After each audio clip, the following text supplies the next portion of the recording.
So, as we all know, Norway was recently struck by two terrorist attacks conducted by the same person.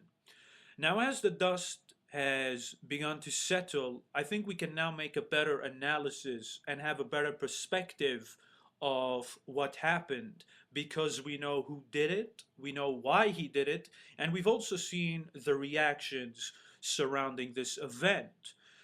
Now, the number one thing or the number one lesson that we have learned about this, and no, the number one lesson isn't that not all terrorists are Muslims and that there are right wing terrorists out there. No, that's not the number one lesson we have learned because we already knew that. And many people were already saying that and warning about it. An example on YouTube, Richard Coughlan, I'll put a link to his channel. He was talking about this for months.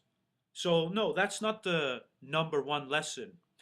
The number one lesson that we have learned about this is the huge, huge, major hypocrisy and double standards from the right wingers. Yes, the right wingers who always go on about terrorism, the right wingers who always go on about how they want to protect innocent people from the evil terrorists who want to take away our rights and our liberties. We, the right wingers, we're the good guys. We're against the terrorists. We're for human rights. Those terrorists, they hate human rights. They hate innocent people. But we love innocent people. We're here to protect them.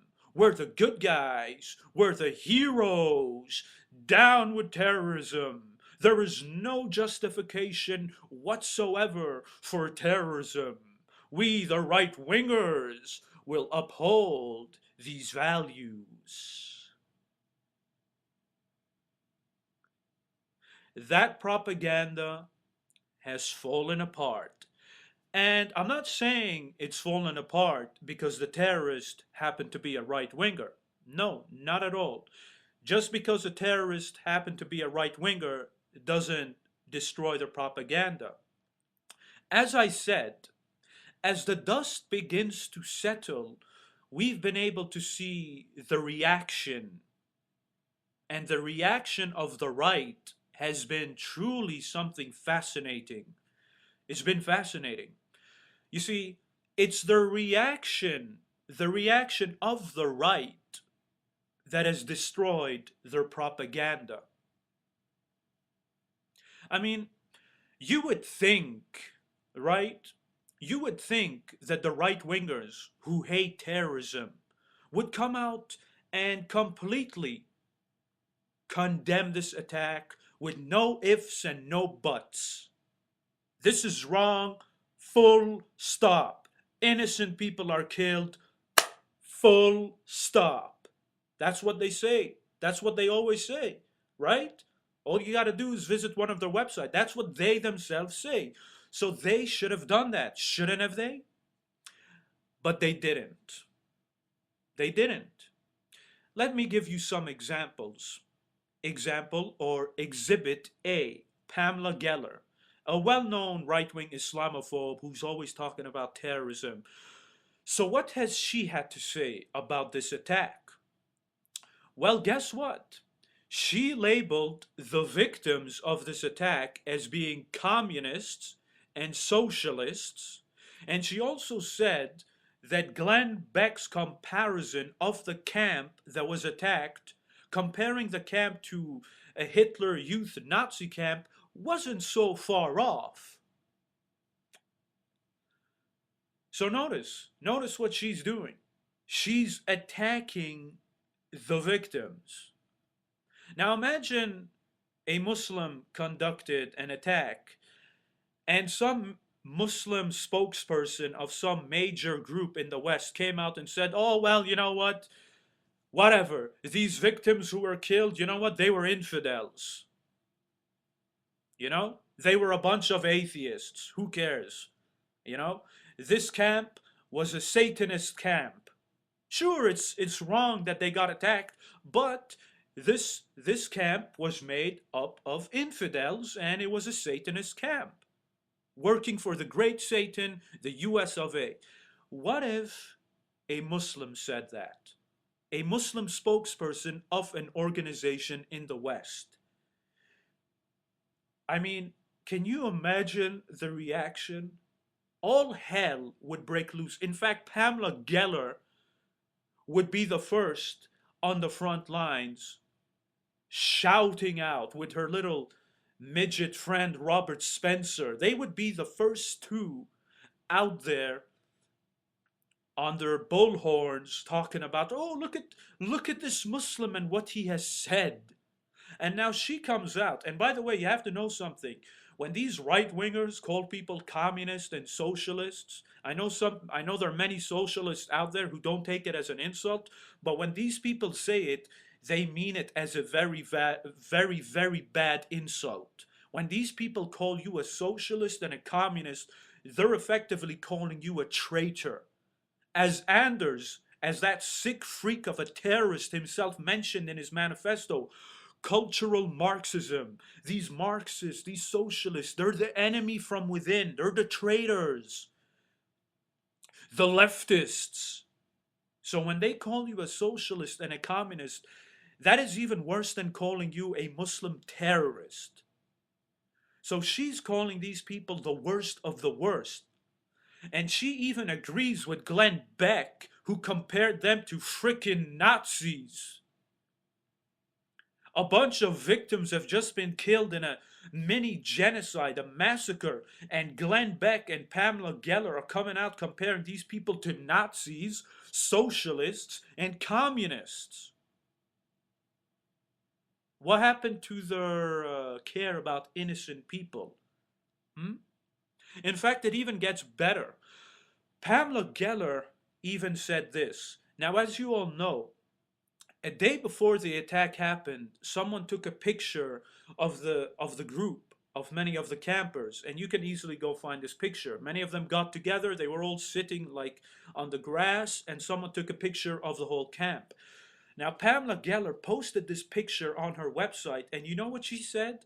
She added a caption to the picture which said, notice, many of these people don't even look like real ethnic Norwegians. Many of them look like Middle Easterns. What the hell is that supposed to mean? So what? So that's a subliminal message. Oh, look at these people. Look at these campers. They're not even real white people. They're brown looking anyway. So what? And by the way, I encourage you to look at that picture.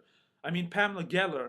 I mean, I know you've done plastic surgery, but if they done plastic surgery with your eyes, you can't look properly. Those people don't look like ethnic Norwegians to you. Oh yeah, because one of the persons sitting at the front was a Sikh. In case you don't know what a Sikh isn't a Muslim. The people who wear a turban. She was sitting in the front. So maybe Pamela Geller was referring to that person, that brown looking person who doesn't even look white. Like that even matters? What the hell is that supposed to mean? What am I supposed to take from that? All right, some of these victims don't look like white people. What are you trying to tell me? Does the race of an innocent person matter? It's like, let me give you an example again. Say someone kills a bunch of Muslims. A radical Muslim, kills a bunch of liberal Muslims because he hates their liberalism. And then a Muslim spokesperson comes out and says, oh, well, most of these people, they don't even look Muslim anyway. They look a bit white. They don't look Middle Eastern. They don't look like a Muslim. They don't look like how a Muslim should look. But yeah, whatever. Imagine a Muslim said that. What the hell is that supposed to mean? People would be outraged.